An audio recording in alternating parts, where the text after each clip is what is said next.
Hi friends. ముందుగా study బ్రహ్మ YouTube ఛానల్‌కు స్వాగతం. ఫ్రెండ్స్, ఈ రోజటి వీడియోలో మన భారతదేశం కలిగి ఉన్నటువంటి తీరరేఖ పొడవు గురించి తెలుసుకుందాం. ఇందులో భాగంగా ఎన్ని రాష్ట్రాలు తీరరేఖ పొడవును కలిగి ఉన్నాయి? ఏ రాష్ట్రం ఎక్కువ తీరరేఖ పొడవును కలిగి ఉంది? ఏ రాష్ట్రం తక్కువ తీరరేఖ పొడవును కలిగి ఉంది? అనే విషయాలు ఇందులో భాగంగా తెలుసుకుందాం. ఫ్రెండ్స్, ఇప్పటి వరకు మన స్టడీ బ్రహ్మ యూట్యూబ్ ఛానల్‌ను సబ్స్క్రైబ్ చేసుకోని వారుంటే సబ్స్క్రైబ్ చేసుకొని చూడండి. మీ వంతు సపోర్ట్‌గా ఒక లైక్ కొట్టి ఎంకరేజ్ చేసినట్లయితే ఈ వీడియోస్ ముందు మీ ముందుకు తీసుకురావడానికి బూస్టాప్ ఇచ్చిన వాళ్ళు అవుతారు. ఫ్రెండ్స్, ఇప్పుడు లేట్ చేయకుండా వీడియోలోకి వెళ్ళినట్లయితే మొత్తం మన భారతదేశంలో 9 రాష్ట్రాలు తీరరేఖ పొడవును కలిగి ఉన్నాయి. ఇటువైపు పశ్చిమ ప్రాంతం వైపు చూసినట్టయితే 5 రాష్ట్రాలు తీరరేఖ ప్రాంతాన్ని కలిగి ఉన్నాయి. తీరరేఖ పొడవును కలిగి ఉన్నటువంటి రాష్ట్రాలు చూస్తే ఈ 5 రాష్ట్రాలు చూస్తే మొదటిది గుజరాత్, రెండవది మహారాష్ట్ర, మూడవది గోవా, నాలుగవది కర్ణాటక, ఐదవది కేరళ. ఈ 5 రాష్ట్రాలు పశ్చిమ ప్రాంతాన తీరరేఖను కలిగి ఉన్నాయి. ఇటువైపు తూర్పు ప్రాంతం వైపు చూసినట్లయితే 4 రాష్ట్రాలు, ఇటువైపు 5, ఇటువైపు 4, మొత్తం 9 రాష్ట్రాలు తీర ప్రాంతాన్ని కలిగి ఉన్నాయి. తూర్పు వైపు ఉన్నటువంటి 4 రాష్ట్రాలు చూస్తే తమిళనాడు, ఆంధ్రప్రదేశ్, ఒడిస్సా, పశ్చిమ బెంగాల్. ఇలా ఈ 4 రాష్ట్రాలు కూడా తీరరేఖ పొడవును కలిగి ఉన్నాయి. మొత్తం 9 రాష్ట్రాలు తీరరేఖ పొడవును కలిగి ఉన్నాయి. తీరరేఖ పొడవును కలిగి ఉన్నటువంటి రాష్ట్రాలకు ప్రతి రాష్ట్రానికి తీరం పేరు కూడా ఉంటుంది. వాటి తీరం పేర్లను ఇప్పుడు చూద్దాం. గుజరాత్ రాష్ట్రం యొక్క తీరం పేరు చూస్తే కతియవార్ తీరం అని పిలవడం జరుగుతుంది. ఫ్రెండ్స్, ఈ తీరం ఇటువైపు తీరం మరియు తీరం పేరు ఇటువైపు రాష్ట్రం ఇచ్చి జతపరచమనే ఓరియంటేషన్ లో కూడా క్వశ్చన్స్ వచ్చే అవకాశం ఉంటుంది. కాబట్టి ప్రతి రాష్ట్రం ఏ తీరంతో పేరుతో పిలువబడుతుంది అనే విషయాలు కూడా తెలుసుకోవడం ముఖ్యం. నెక్స్ట్, మహారాష్ట్ర మరియు గోవా 2 ప్రాంతాలను కలిపి కొంకన్ తీరం అనడం జరుగుతుంది. ఈ 2 ప్రాంతాలని కొంకన్ తీరం అంటారు. అలాగే కర్ణాటక ప్రాంతాన్ని కెనరా తీరం అని పిలవడం జరుగుతుంది. మలబార్ తీరం అండి, కేరళ ప్రాంతాన్ని మలబార్ తీరం అని పిలవడం జరుగుతుంది. ఇటువైపు తూర్పున ఉన్నటువంటి తీరాలు చూస్తే కొరమండల్ తీరం, తమిళనాడు ప్రాంతాన్ని కొరమండల్ తీరం అని పిలవడం జరుగుతుంది. ఆంధ్రప్రదేశ్ ప్రాంతాన్ని సర్కార్ తీరం అని పిలవడం జరుగుతుంది. అలాగే ఇటువైపు ఒడిస్సా ప్రాంతాన్ని ఉత్కల్ తీరం అని పిలవడం జరుగుతుంది. పశ్చిమ బెంగాల్ అనే రాష్ట్రాన్ని వంగా తీరం అని పిలవడం జరుగుతుంది.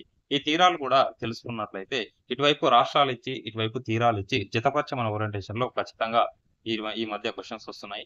వీటిని కన్ఫ్యూజన్ లేకుండా మనం నేర్చుకున్నట్లయితే రేపు రాబోయే కాంపిటేటివ్ ఎగ్జామ్ లో మనం విజయం సాధించవచ్చు. ఓకే ఫ్రెండ్స్, ఇప్పుడు పాత సర్వే ప్రకారం ఉన్నటువంటి తీరరేఖ పొడవు, కొత్త సర్వే ప్రకారంగా ఉన్నటువంటి తీరరేఖ పొడవులు చూద్దాం. పాత సర్వే అంటే 1970 సంవత్సరంలో నిర్వహించినటువంటి సర్వే ప్రకారం మన భారతదేశం కలిగినటువంటి తీరరేఖ పొడవు చూస్తే 7516.60 కిలోమీటర్ల మేర తీరరేఖ పొడవును కలిగింది. మొత్తం అన్ని రాష్ట్రాలు మరియు కేంద్రపాలిత ప్రాంతాలు, ఇక్కడ లక్షద్వీపులు, ఇక్కడ అండమాన్ నికోబార్ దీవులు, మొత్తం టోటల్ కలిపి 7516.60 కిలోమీటర్ల దూరాన్ని తీర ప్రాంతాన్ని కలిగి ఉంది. నెక్స్ట్, ఇప్పుడు కొత్తగా రీసెంట్లీ వచ్చినటువంటి సర్వే ప్రకారం 2023-24 ప్రకారంగా వచ్చినటువంటి సర్వే ప్రకారంగా చూస్తే 11,098.81 కిలోమీటర్ల తీర ప్రాంతాన్ని కలిగి ఉంది మన భారతదేశం. అయితే ఎన్ని కిలోమీటర్ల తీర ప్రాంతాన్ని ఎక్కువగా వచ్చింది అనేది మనం ఇటువైపు గమనిస్తే 3,582.21 కిలోమీటర్ల తీర ప్రాంతం ఎక్కువగా కనిపిస్తుంది. అయితే దీన్ని బట్టి మనకు డౌట్ రావచ్చు, భూమి వ్యాసార్థం పెరిగిందా, మరి ఎందుకు తీర ప్రాంతం యొక్క పొడవు పెరిగింది అనే డౌట్ మనకు సహజంగా రావడం జరుగుతుంది. అయితే ఇటువైపు మనం చూసినట్లయితే దేశంలో పెరిగినటువంటి సముద్ర తీర ప్రాంతం గురించి ఇప్పుడు చూద్దాం.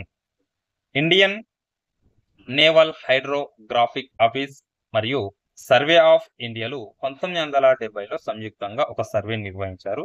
అందులో 7,516.60 కిలోమీటర్ల పొడవు మన భారతదేశం తీర ప్రాంతాన్ని కలిగి ఉంది. ఇదేంది, దీవులతో కలుపుకొని కలిగి ఉన్నటువంటి తీర ప్రాంతం యొక్క పొడవు. నెక్స్ట్, రీసెంట్లీ చూస్తే నేషనల్ మారిటైమ్ సెక్యూరిటీ కోఆర్డినేటర్ రూపొందించినటువంటి విధి విధానాల మేరకు నిర్వహించిన రీవెరిఫికేషన్ దేశంలో ప్రస్తుత తీర ప్రాంతం చూస్తే ఇటువైపు మొత్తం 11,098.81 కిలోమీటర్ల మేర ఉంటుంది. అయితే పెరిగినటువంటి తీరరేఖ ప్రాంతం యొక్క కిలోమీటర్లు చూస్తే 3,582.21 కిలోమీటర్లు పెరిగింది. ఇది అఫీషియల్ గా తాజాగా వచ్చినటువంటి ఇన్ఫర్మేషన్. ఇది కేంద్ర హోంమంత్రిత్వ శాఖ వెల్లడించినటువంటి అఫీషియల్ ఇన్ఫర్మేషన్ అండి. ఓకే, నెక్స్ట్ చూస్తే గతంలో చూస్తే 1970 సంవత్సరంలో చూస్తే ప్రతి 50 కిలోమీటర్ల మధ్య దూరాన్ని కొలవడం జరిగింది. ఇప్పుడు రీసెంట్లీ చేసిన సర్వే ప్రకారంగా చూస్తే 5 నుంచి 10 కిలోమీటర్ల మధ్య దూరాన్ని తీసుకొని కొలిచారు. గతంలో చూస్తే 50 కిలోమీటర్ల దూరాన్ని తీసుకొని కొలిచారు. ఇప్పుడేమో 5 నుంచి 10 కిలోమీటర్ల మధ్య దూరాన్ని తీసుకొని కొలవడం జరిగింది. అయితే 1970లో దూరాన్ని నేరుగా కొలిచారు. నేరుగా గింతలు లెక్క చేయకుండా నేరుగా కొలవడం జరిగింది. కొత్త విధి విధానాల వలన తీర ప్రాంతాన్ని చూస్తే మలుపులు, వంపలు కూడా లెక్కించడంతో ఈ తీర ప్రాంతం యొక్క పొడవు పెరిగిందని మనం ఇందులో బాగా గుర్తుంచుకోవాలి. ఇందులో మనం గుర్తుంచుకోవాల్సిన అంశం ఏంటంటే పాత సర్వే నేరుగా కొలవడం జరిగింది. ఇప్పుడు కొత్త సర్వే వంకలు, మలుపులు ఇలాంటివి అన్ని లెక్క చేసుకొని అంగుళం కూడా ఖచ్చితంగా ఎలాంటి ఇది మిస్ కాకుండా సర్వే చేశారు కాబట్టి ఈ తీరరేఖ యొక్క పొడవు పెరిగిందని ఇందులో భాగంగా మనం తెలుసుకోవచ్చు. ఇది విశాఖలోని జాతీయ సముద్ర అధ్యయన విజ్ఞాన సంస్థ చీఫ్ సైంటిస్ట్ అయినటువంటి వివిఎస్ఎస్ శర్మ గారు చెప్పారు. ఇది గుర్తుంచుకోవాలి ఫ్రెండ్స్. ఎక్కువగా వివిఎస్ఎస్ శర్మ గారు చెప్పడం జరిగింది. ఈ విధానం వల్ల ప్రతి అంగుళాన్ని ఖచ్చితంగా లెక్కించారని పేర్కొనడం జరిగింది.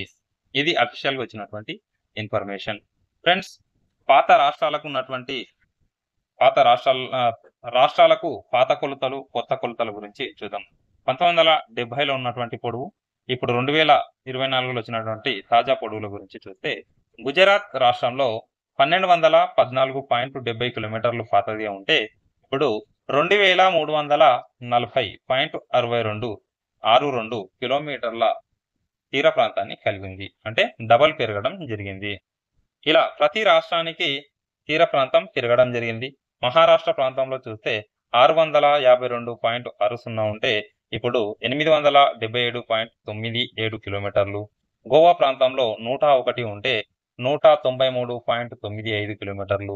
కర్ణాటక ప్రాంతంలో 280 ఉంటే ఇప్పుడు 343.3 కిలోమీటర్లు. కేరళ ప్రాంతంలో 569.7 కిలోమీటర్లు ఉంటే ఇప్పుడు 600.15 కిలోమీటర్లు. ఇక్కడ చూస్తే తమిళనాడు ప్రాంతంలో 906.9 కిలోమీటర్లు ఉంటే ఇప్పుడు పెరిగినటువంటి కిలోమీటర్లు చూస్తే ఎంత అండి?